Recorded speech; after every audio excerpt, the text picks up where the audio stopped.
Okay, तो चलिए आज हम लोग देखते हैं मजेदार कॉन्सेप्ट, ऐसा कॉन्सेप्ट जो आपकी इंग्लिश को फर्स्ट से आर्ट्स तक लेके जाएगा। कहाँ से? फर्स्ट से आर्ट्स तक लेके जाएगा। आप अंग्रेजी चुटकी में बनाओगे, ट्रांसलेशन बनाने का जो टेंशन है आपका वो खत्म। आज के बाद आप बोलोगे वाह सर क्या मज़ेदार नियम है, कैसे हम आसानी से इंग्लिश को हिंदी के किसी भी सेंटेंस को इंग्लिश में ट्रांसलेट कर सकते हैं। बाबू देखो क्या है, डबल वर्ब्स कॉन्सेप्ट की अगर बात किया जाए तो अगर आपके पास डबल वर्ब को एक साथ एक सेंटेंस में यूज़ करना हो, जैसे मान लो नो है या लर्न है, तो इसके बाद किसी और वर्ब को आना हो तो आप how two plus verb one का प्रयोग करोगे। यदि how two plus verb one का प्रयोग नहीं करना चाहते हो तो आप वर्ब फोर का भी प्रयोग कर सकते हो। ये आपका चॉइसेबल है, आप दोनों में से किसी का प्रयोग करो, बिल्कुल सही है, कोई दिक्कत नहीं है। अगर आप टीच या शो का बात करते हो या ट्रेन का बात करते हो, इसके बाद अगर किसी दूसरे वर्ब को लगाना हो तो लगाना पड़ेगा ऑब्जेक्ट को। क्यों?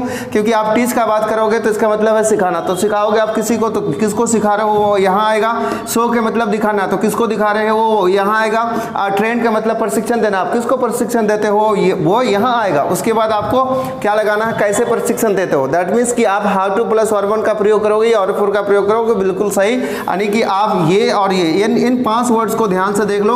इन 5 वर्ड्स के बाद दूसरे किसी भी वर्ब को लाना है तो आपको हाउ टू का प्रयोग करना है। अगर हाउ टू का प्रयोग नहीं करना चाहते हैं तो क्या कर सकते हैं, वर्ब फोर का प्रयोग कर सकते हैं। लेकिन ध्यान दो, अगर इन 5 वर्ड्स के अलावा अगर जैसे कि लाइक है लाइक से, लव है लव से, वांट है वांट से, अगर ऐसा कोई वर्ब हो तो इसके बाद आप क्या डाल सकते हो, टू प्लस वर्ब वन या क्या लगा सकते हो। ज़्यादा कोई फर्क नहीं पड़ता, लेकिन हाँ थोड़ा सा अंतर करके देखोगे तो मज़ा आएगा। क्या है देखना, अगर टू प्लस और वन की बात करें तो इसको कहते हैं हम लोग इन्फिनेटिव। क्या कहते हैं जरा बताना, इन्फिनेटिव। क्या कहते हैं, इन्फिनेटिव। और इन्फिनेटिव का मतलब होता है आगे, बोलो बोलो बोलो, आगे होने वाली क्रिया, आगे होने वाली क्रिया, वो क्रिया जो अभी तक नहीं हुई है आगे होगी। तो ऐसे क्रिया के लिए हम टू प्लस और वन का प्रयोग करते हैं। और यहाँ पे क्या है, वैसी क्रिया वैसा काम जिसका एक्सपीरियंस हमें पहले से हो, क्या हो, पहले से, यानी वो क्रिया जो हम पहले से करते हुए आ रहे हैं जहाँ एक्सपीरियंस दिखाया जाता हो। जैसे मैं एक एग्जाम्पल देखो, क्या है, एक एग्जाम्पल देखो। एग्जाम्पल क्या है, जैसे आपने कहा कि मैं अंग्रेजी बोलना चाहता हूँ, मैं अंग्रेजी, बोलो बाबू, मैं अंग्रेजी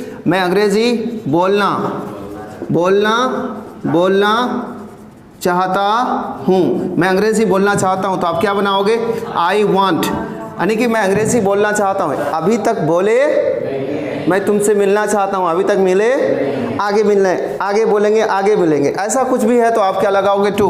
तो आई वांट टू, बोलो बाबू, I want to speak English, I want to speak English, I want to speak English, I want to speak English.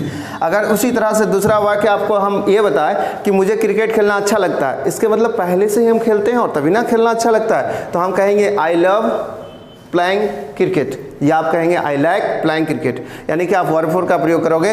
क्योंकि इस काम का एक्सपीरियंस, बोलो, इस काम की एक्सपीरियंस आपको क्या है, पहले से है, बोलो, पहले से है। जिस काम का एक्सपीरियंस आपको पहले से हो उसके लिए आप किसका प्रयोग करते हो, वर्ब फोर का। जिस काम का एक्सपीरियंस पहले से ना हो उसके लिए किसका प्रयोग करते हैं, वर्ब टू का।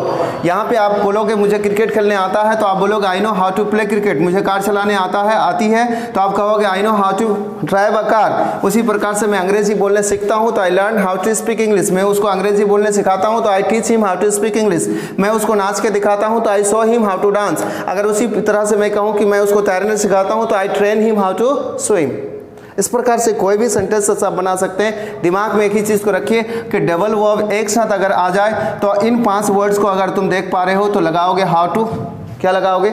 इसमें भी हम अलग करके देख रहे हैं, नो और क्या है, नो एंड लर्न, इसके बीच क्या लगाया जाता है, how two plus verb one. अगर हाउ टू नहीं लगाना चाहते हो वर्ब फोर भी लगा सकते हो। टीच, शो एंड ट्रेन के बाद आप ऑब्जेक्ट लगाओ, क्योंकि अगर सिखा रहे हो तो किसको, अगर दिखा रहे हो तो किसको, ट्रेन यानी प्रशिक्षण दे रहे हो तो किसको, तो वो आपको पहले लगाना है। उसके बाद हाउ टू का प्रयोग करना, वर्ब फोर का प्रयोग कर लो, सेंटेंस बनकर तैयार है। लाइक है लाइक से है, लव है लव से, देखो ये सब्जेक्ट के नंबर के हिसाब से आएगा।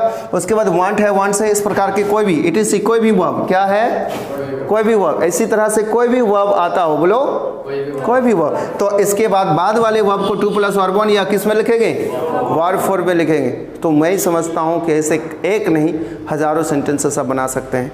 आज के लिए इतना ही, फिर मिलेंगे किसी और दिन। जय हिंद, जय भारत। सही है।